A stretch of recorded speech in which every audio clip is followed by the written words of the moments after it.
नमस्कार दोस्तों, एक बार फिर से स्वागत है आप सभी का अतुल आरएस के इस डिजिटल प्लेटफॉर्म पर। और दोस्तों, जैसा कि हमने शुरू किया था रीट पात्रता परीक्षा के लिए साइकोलॉजी का सिलेबस, और साइकोलॉजी के सिलेबस के अंदर हमारी यूनिट चल रही थी पहली। इस पहली यूनिट के अंदर देखिएगा जो सिलेबस है हमारा वो है बाल विकास, वृद्धि और विकास की संकल्पना, विकास के विभिन्न आयाम, विकास को प्रभावित करने वाले कारक और अधिगम से उनका संबंध, ये सभी हम डिस्कस कर रहे थे। और यहाँ हमने विद्यालय के संबंध में, बालक के विकास के संबंध में, परिवार के संबंध में अध्ययन कर लिया था। इसके बाद में जो हमारा एक मेन लाइन इसमें रह जाती है वो है वंशानुक्रम और वातावरण की भूमिका। आज इस क्लास में हम बात करने वाले हैं कि बालक के विकास के ऊपर उसके वंशानुक्रम और वातावरण का क्या प्रभाव पड़ता है। आज की क्लास में हम केवल वंशानुक्रम के विषय में बात करेंगे और नेक्स्ट क्लास में हम वातावरण से पड़ने वाले प्रभावों के विषय में बात करेंगे। बिल्कुल आराम से अच्छे से एक एक टॉपिक को अपने कर रहे हैं और एक कंप्लीट कंटेंट आपको प्रोवाइड करवाया जा रहा है। उसके बाद में कुछ पढ़ने की आपको आवश्यकता नहीं है। मुझे उम्मीद है क्लासेज आपको अच्छी लग रही है, आपको काफ़ी पसंद आ रही होगी। अगर मैं सच बोल रहा हूँ तो बिल्कुल आप इस बात को लाइक करके प्रूव कर दीजिएगा दोस्तों। और अपना जो फीडबैक है, जो कमेंट है वो मुझे करके जरूर बताइएगा। कोई सुधार चाहते हैं तो वो भी आप बता सकते हैं। चैनल पे पहली बार आए हो तो चैनल को सब्सक्राइब कर लेना और वीडियो को लाइक नहीं किया तो अभी तक कर दीजिएगा। चलिएगा शुरू करते हैं क्लास को और बात करते हैं वंशानुक्रम के विषय में। वैसे तो दोस्तों ये एक ऐसा टॉपिक है जो बायोलॉजी से अपने अटैच कर दें तो काफ़ी इसको टिपिकल बनाया जा सकता है। मैं वापस बोल रहा हूँ, टिपिकल बनाया जा सकता है लेकिन अपने बनाएंगे नहीं। हमें वही चीज़ें इसमें देखनी है जो साइकोलॉजी के आधार पर अपने काम की हैं। तो हम कंसेप्ट को समझेंगे, इसमें क्या क्या चीज़ें हैं वो देखेंगे। जो ज़रूरी चीज़ें, हम बायोलॉजी वाले कंसेप्ट की बात नहीं करेंगे, वो पूरा डीएनए और वहाँ तक हमें जाने की इसमें आवश्यकता नहीं है। फिर भी अगर कोई इसके अलावा कोई क्वेश्चन बनता होगा, पूछा गया हो, तो वो आपको एमसीक्यूज के माध्यम से करवा दिया जाएगा। बिल्कुल सारी चीज आपको करवाई जाएगी, कुछ और आपको सोचने विचारने की आवश्यकता नहीं है। तो सबसे पहले हम बात करें कि वंशानुक्रम हम कहते किसको हैं। तो दोस्तों कोई भी जीवधारी है, कोई भी जीव है, वो अपने पूर्वजों से, पूर्वज मतलब उसके माता पिता और माता पिता से पहले जो भी लोग हो चुके हैं ना, उनके बहुत सारे शारीरिक, मानसिक और व्यवहार संबंधी गुणों को लेकर के जो बालक है वो पैदा होता है। या यूँ कहें, आप किसी भी व्यक्ति को देखते हैं तो उसमें उसके दादा, परदादा, नाना, मामा, किसी न किसी का चाहे वो चेहरा मिलता होगा, आवाज़ मिलती होगी, व्यवहार मिलता होगा, कुछ ना कुछ उसके साथ में मिलता है। तो वो कहाँ से आया? वो उसके पूर्वजों से उसके अंदर आया है। तो जन्मजात हमें जो भी चीज़ें प्राप्त होती हैं उन्हें हम वंशानुक्रम के नाम से जानते हैं। तो सामान्य से भाषा में हम कहें, पूर्वजों द्वारा हस्तांतरित गुणों का मिश्रित समूह ही वंशानुक्रम कहलाता है। जैसे हम कहते हैं ना, किसी बच्चे का जन्म होता है तो उसको देखते हैं, किसकी आंखें तो देखो बिल्कुल ही मम्मी के जैसी है, पापा के जैसी है, या दादा के जैसा है, ये तो देखो बिल्कुल दादा की ही कॉपी आ गया है। तो मतलब उसमें उसके गुण आ गए हैं। तो भाई वो कहाँ से लाया वो गुण? उसके डीएनए के अंदर आए, उसके माता पिता से आए, या कई बार बच्चा दादा के जैसा भी दिखता है तो वहां से भी उसमें गुण वो जो है हेरिडिटी के रूप में आगे से आगे चलते हुए हस्तांतरित होकर के आ जाते हैं। तो पूर्वजों के द्वारा हस्तांतरित गुणों का मिश्रित समूह ही वंशानुक्रम कहलाता है। ये बड़ी ही एक सामान्य सी परिभाषा है। तो हम ऐसा कह सकते हैं, वंशानुक्रम क्या है? जन्मजात गुणों का योग है। इसको बड़ी आसान सी लाइन में आपको मैं बता देता हूं जो आपके समझ में आसानी से आ जाएगी कि हमें जन्मजात जो योग्यताएं हैं, हमारी जन्मजात योग्यताएं जो हैं वही वंशानुक्रम होता है। हम जन्म से जैसे दिखते हैं, जैसे बोलते हैं, जैसे हमारे बालों का रंग है, आंखों का रंग है, हाइट है, हमारी आवाज़ है, व्यवहार है, उसमें से काफ़ी जो चीज़ें हैं वो हमें जन्मजात प्राप्त हुई है, वो सारी की सारी क्या कहलाती है? वंशानुक्रम कहलाती है। आगे हम बात करें, एक परिभाषा है, देखिए वुडवर्थ की, बड़ा अच्छे से बता देते हैं कि वंशानुक्रम में वे सभी बातें सम्मिलित की जाती हैं, समाहित की जाती है जो जीवन का प्रारंभ करते समय, जब जीवन का प्रारंभ करते हैं, यानी जन्म के समय नहीं बल्कि जन्म से लगभग 9 माह पूर्व गर्भाधान के समय व्यक्ति के अंदर उपस्थित थी। यानी उन सभी को जब निषेचन होता है तब से हम मानते हैं कि जो गुण उसके अंदर आते हैं वो सारे के सारे वंशानुक्रम के रूप में देखे जाते हैं। जेम्स ड्रेवर साहब कहते हैं कि शारीरिक और मानसिक विशेषताओं का माता पिता से संतानों में हस्तांतरण होना ही वंशानुक्रम है। बड़ी आसान सी परिभाषा के अंदर इन्होंने बता दिया, यही अपनी भी बात कर रहे थे कि जो भी शारीरिक और मानसिक विशेषताएं माता पिता से हमारे अंदर आई है वो सारी की सारी क्या कहलाती है, वंशानुक्रम कहलाती है। अतः हम कह सकते हैं भी किसी भी व्यक्ति का वंशानुक्रम उसके माता पिता और अन्य पूर्वजों के वे गुण हैं जो व्यक्ति उनसे जन्मजात रूप में प्राप्त करता है। सिंपल से कहें कि वंशानुक्रम क्या है, तो हमें माता पिता और पूर्वजों से जो गुण मिले हैं ना वो सारे जन्मजात के रूप में मिले हैं, जिन्हें हम क्या कहते हैं, वंशानुक्रम के रूप में देखते हैं। वैसे अगर देखें तो ये एक जैविक दृष्टि से बहुत ही जटिल अवधारणा है दोस्तों, लेकिन हमें इतना इसको जटिल करने की आवश्यकता नहीं है। हम बिल्कुल आसान से इसमें एक एक चीज को समझ रहे हैं, तो सीधा सीधा हम कह सकते हैं कि व्यक्ति के जो जन्मजात गुण हैं वही उसका वंशानुक्रम होता है। मुझे उम्मीद है ये बात आपको अच्छे से समझ में आ गई होगी। व्यक्ति के जन्मजात गुण ही उसका वंशानुक्रम है, यही हमारी सबसे इंपॉर्टेंट और सबसे आसान लाइन है। फिर हम देखते हैं वंशानुक्रम के नियम क्या है, कैसे वंशानुक्रम आता है, क्या क्या प्रभाव पड़ता है। तो सबसे पहला जो नियम आता है वो है हमारा समानता का नियम। ये नियम कहता है कि बच्चों में अपने माता पिता के समान होने की प्रवृत्ति होती है। ये कहता है कि जैसे माता पिता होंगे ना, बच्चा बिल्कुल वैसा ही होगा। इसके अनुसार अगर एक बुद्धिमान माता पिता है तो बच्चा भी बुद्धिमान, सामान्य बुद्धि वाला है तो सामान्य बुद्धिमान, मंद बुद्धि वाला है तो मंद बुद्धि वाला बच्चा होगा। ये नियम है। भी हम कहते हैं कि वंशानुक्रम किसी न किसी नियम को फॉलो करता है। समानता का हो सकता है, असमानता का हो सकता है, अलग अलग विद्वानों ने दिए, और आप ऐसा मान सकते हैं कि भी कोई सा भी इनमें से एक सही हो सकता है आपके लिए। तो समानता का नियम ये कहता है कि माता पिता के समान ही होता है बच्चा, उसमें कोई चेंज नहीं होता है। भिन्नता का नियम क्या कहता है कि इसके अनुसार बच्चा जो है पूर्ण रूपेण माता पिता जैसा नहीं होता, बल्कि उससे कुछ क्या होता है, भिन्न होता है। ये पहले वाला जो हमारा नियम है इसी का एक पूरक नियम अपने कह सकते हैं। ये कहता है भी पूरी तरह से माता पिता के जैसा नहीं होता, बल्कि उससे क्या होता है, भिन्न होता है।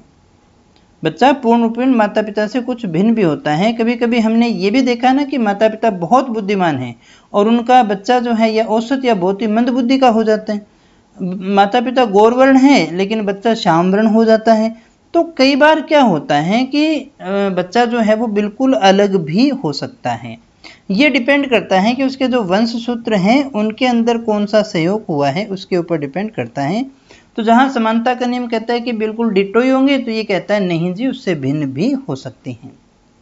प्रत्यागमन का नियम, प्रत्यागमन का नियम क्या कहता है, ये तो देखो इसने भिन्नता ने तो क्या कहा, माता पिता के जैसे नहीं होते, उससे अलग हो सकते हैं।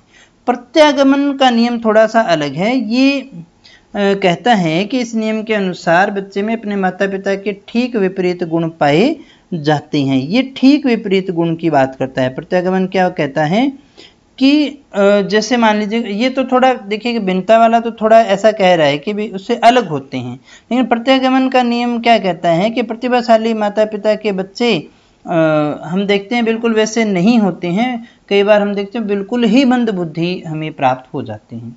तो प्रत्यागमन का नियम का सीधा सा अर्थ अपने यही लेंगे। प्रत्यागमन यानी विपरीत, एकदम से विपरीत। भिन्नता का नियम हम कहेंगे कि पूर्ण रूपेण से वैसे नहीं होते, थोड़े उनसे भिन्न होते हैं। भिन्नता तो देखिए भिन्नता ही हुआ, प्रत्यागमन बिल्कुल विपरीत हो गया, इस रूप में हम इसको देखते हैं। फिर है चयनित गुणों का सिद्धांत। इसके अनुसार केवल कुछ गुणों में ही वंश परंपरा होती है। तो ये कहता है कि सारे जो मानव के गुण हैं वो सारे के सारे वंशानुक्रम में नहीं आते हैं, बल्कि इसमें कुछ गुण ऐसे भी होते हैं, कुछ गुण ऐसे भी होते हैं जिनसे व्यक्ति जो है वातावरण से प्रतिक्रिया करके अर्जित करता है। ये कहता है ये नियम कि सारे के सारे हम जैसे हैं ना, हम वैसे बिल्कुल वंशानुक्रम की वजह से नहीं है, बल्कि हम कुछ ना कुछ क्या है, वातावरण से भी हमने लिया है। चयनित गुण आते हैं, जैसे हम कहें ना कुछ ऐसे गुण भी होते हैं जिन्हें व्यक्ति वातावरण से प्रक्रिया करके अर्जित कर सकता है, सीख सकता है। आंखों का रंग है, स्किन का कलर है, जो ब्लड का टाइप है, चेहरे की बनावट है, ये सारे उसको माता पिता से प्राप्त होते हैं। लेकिन वो इंटेलिजेंट है, आके कोशिश करके और बन सकता है। कुछ गुण उसमें जो हैं वो अलग से भी आ सकते हैं। फिर हम देखें अगला जो हमारा है मातृ पितृ पक्ष का नियम। ये क्या कहता है, 4 और ये हमारा अगला हो गया 5 नंबर नियम है ये। मातृ पितृ पक्ष का नियम, इसके अनुसार वंशानुक्रम केवल माता या केवल पिता से प्राप्त गुणों के द्वारा ही निर्धारित नहीं होता है, बल्कि उसके पूर्वजों से, बल्कि बालक की माता और उसके पूर्वजों के द्वारा, उसके पिता और उसके पूर्वजों के द्वारा वंशानुक्रम के आधे आधे भाग का निर्धारण कर। यानी ऐसा नहीं है कि ये माता है और ये पिता है और इनकी जो संतान हुई वो या तो माता के जैसी होगी या पिता के जैसी होगी, ऐसा नहीं। ये कहता है कि ये जो संतान कैसी होगी, इसके जैसी हो सकती है, इसके जैसी हो सकती है, इसके पूर्वज जो रहे इसके पूर्वज रहे। ये कहता है कि इन सभी पूर्वजों के आधे आधे भाग से आता है, आधे आधे भाग का निर्धारण करता है। यानी इस बच्चे के अंदर आधे गुण इधर से आएंगे और आधे गुण किधर से आएंगे, इधर से आएंगे। ये कहता है मातृ पितृ पक्ष का नियम का है। देखो इसने साइड से, माता के साइड से आएंगे या पिता के साइड से आएंगे। संयोग का नियम, संयोग का नियम क्या कहता है कि वंशानुक्रम कैसा होगा, ये इसकी अपने कभी भी पहले भविष्यवाणी नहीं कर सकते हैं कि बच्चा जो होने वाला है बिल्कुल किसके जैसा होगा। ये डिपेंड करता है कि जन्म के समय, गर्भाधान के समय जो वंशानुक्रम का जो संयोग हुआ है, जो गुणसूत्रों का संयोग हुआ है, वो कौन सा समुच्चय बनता है उसके ऊपर डिपेंड करता है। तो ये हमारा कौन सा नियम कहलाता है, संयोग का नियम कहलाता है दोस्तों। इसके बाद में हम थोड़ी बात कर लेते हैं जो हमारे लिए जरूरी है। देखो दोस्तों, इसके अलावा और बहुत सारे सिद्धांत में जिनकी मुझे नहीं लगता कि कोई आवश्यकता है। अगर कोई ऐसा क्वेश्चन लगेगा ना तो मैं ऑब्जेक्टिव में डाल दूंगा, आप तनाव मत लीजिएगा प्लीज किसी चीज का, और ज्यादा गहराई में हमें जाने की आवश्यकता नहीं है, इतना ही है आपके काम का। अब हम देख लेते हैं मानव पर, बाल विकास पर वंशानुक्रम का क्या प्रभाव पड़ता है। क्योंकि दोस्तों हमारे सिलेबस में जो दिया हुआ है ना, वो दिया हुआ है कि बाल विकास पर वंशानुक्रम का क्या प्रभाव पड़ता है, न कि उसने ये पूछा कि वंशानुक्रम क्या होता है। हाँ, नियम हमने चलिए मान लीजिए थोड़ा बहुत हमने कर लिया, लेकिन क्वेश्चन जो अभी तक आपका पूछा गया है ना, वंशानुक्रम के इफेक्ट का ही आया है।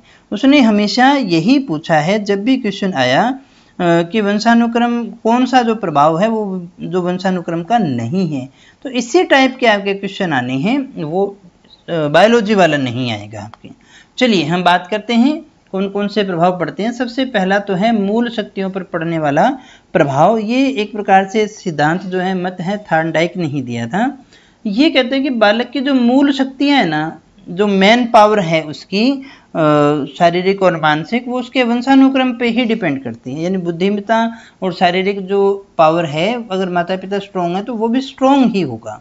तो ये थार्नडाइक ने दिया था कि मूल शक्तियों पर वंशानुक्रम का प्रभाव पड़ता है, बाकी जो हैं शक्तियां वो बदली जा सकती हैं वातावरण से। शारीरिक लक्षणों पर प्रभाव, ये तो अपने जानते ही हैं कि माता पिता की लंबाई अगर अधिक है तो बच्चों की लंबाई भी ज़्यादा हो जाएगी, माता पिता की लंबाई कम है तो बच्चों की लंबाई भी कम हो जाती है। तो ये जो है कोई ऐसी बड़ी बात तो नहीं है, ये कहा था कार्ल पियर्सन। कार्ल पियर्सन ये कहते हैं, काफ़ी अच्छी बात। तो ये कहता है, ये प्रभाव बता रहा है भी शारीरिक लक्षणों पर हेरिडिटी का प्रभाव, वंशानुक्रम का प्रभाव आता है कि नहीं आता भी, बिल्कुल आता है ना। जैसे माता पिता होंगे वैसी हाइट वगैरह हो जाएगी। बुद्धि पर प्रभाव, बिल्कुल बुद्धि पर भी प्रभाव पड़ता है। ये कहता है तीव्र बुद्धि वाले माता पिता की संतान तीव्र बुद्धि वाली हो जाएगी, मंद बुद्धि वाले की मंद बुद्धि हो जाएगी। गाइड ऐसा कहा करते थे, उन्होंने ऐसा लिखा था। उन्होंने किसी सैनिक के वंशजों का अध्ययन किया और अपनी बात को प्रूव भी किया था। इन्होंने लिखा है ना, तो दोस्तों ऐसे ही नहीं लिखा है, इस चीज को ध्यान रखिएगा। व्यावसायिक कुशलता पर प्रभाव, ये एक बहुत इंपॉर्टेंट टॉपिक है। कुछ जो व्यावसायिकता है वो जन्मजात होती है, ऐसा तो देखो पहले भी माना जाता था। तो हमारी वर्ण व्यवस्था थी ना, वो इसी तरह से आधारित हुई। पहले काम पे था और फिर एक ही आदमी एक ही एक काम करता रहा, तो वो प्रतिभा जन्मजात आगे ट्रांसफर होनी शुरू हो गई। तो व्यावसायिक कुशलता के ऊपर प्रभाव पड़ता है, और ये मानते हैं व्यावसायिक कुशलता का मुख्य कारण ही वंशानुक्रम है। ये है केटल। कभी आपने देखा होगा ना कि संगीत घराने जो है ना, उनमें आगे से आगे फिर वही चलते हैं। उनकी आवाज भी आप देखना, वो डीएनए के कारण ही, वंशानुक्रम के कारण ही उनके जैसी होती है, और वो लय ताल वो आगे उनको सिखा करके तैयार कर दिया जाता है। सामाजिक विकास पर भी प्रभाव पड़ेगा, बिल्कुल अच्छे से प्रभाव पड़ता है। क्योंकि अगर कोई माता पिता प्रतिष्ठित है, गुणवान है, तो वैसे ही जो उनकी संतान है उनको प्रतिष्ठा मिल जाती है। जैसे मान लीजिएगा अंबानी है तो उसके संतानों को वैसे ही प्रतिष्ठा मिल जाएगी, चाहे वो उसके लायक हो या नहीं हो। तो ये सामाजिकता के ऊपर उसका प्रभाव पड़ता है, ऐसा विनशिप ने कहा था। चरित्र पर प्रभाव, ये बहुत इंपॉर्टेंट है। कैरेक्टर, अगर फादर मदर कैरेक्टरलेस है तो ये संभावना रहती है कि बच्चे भी कैसे हो जाएंगे, कैरेक्टरलेस होने की उनकी भी संभावना रहती है दोस्तों। वंशानुक्रम का व्यक्ति के शारीरिक और मानसिक विकास पर पर्याप्त रूप से प्रभाव पड़ता है, ये याद रखना। बहुत आसान सा टॉपिक था दोस्तों ये हमारा, बिल्कुल अच्छे से हमने इसको कर लिया है। और वंशानुक्रम में इतना ही पढ़ने की आपको आवश्यकता है, बाकी जो भी होगा क्वेश्चनरी के माध्यम से अपने कर लेंगे। घबराना बिल्कुल नहीं है, इस चैनल के अलावा कहीं और जाना भी नहीं है आपको, क्योंकि पूरा कोर्स हम आपको यहाँ पर करवाने वाले हैं। तो आज के लिए इतना ही, कल फिर मिलेंगे अगले टॉपिक के साथ, और 1 या 2 क्लास में ये हमारी फर्स्ट यूनिट जो है वो कंप्लीट हो जाएगी। बहुत बहुत धन्यवाद, कल फिर मिलते हैं।